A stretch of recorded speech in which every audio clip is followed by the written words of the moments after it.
In today's video, I'm going to teach you how to create new contact in HubSpot CRM. By the end, you'll know exactly how to sign in, navigate to the right place, add a contact, and capture the key details so your CRM stays clean and useful.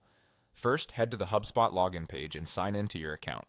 If your organization uses Google to authenticate, choose the Google option and select the correct work account that's connected to your HubSpot workspace. If you see any security prompts, just follow them. A quick tip here, make sure you're logging into the right portal, especially if you have access to multiple accounts so the contact ends up in the right place. Once you're in, look for the CRM section in the main navigation. Click CRM, then navigate to Contacts. This is your central list of people in the database. You'll see filters, columns, and search at the top, but today we're focusing on adding someone new. In the top right, click Add Contacts. A small menu will open. Choose Create New. This is the option for adding one person at a time as opposed to importing a full list. Now you'll see a form for the new contact.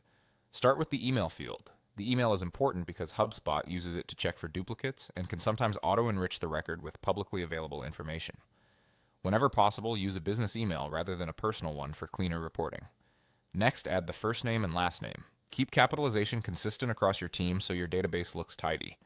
If you're unsure about spelling, it's better to confirm than to create a duplicate later. Below the basics, add any helpful details such as phone number and job title. Fill out what you have now. You can always come back and add more later. Consistency matters here too. Use a standard format for phone numbers and be consistent with job titles so filtering and segmentation work correctly. If your form shows additional fields, only fill what's relevant to your process to keep the profile focused and accurate.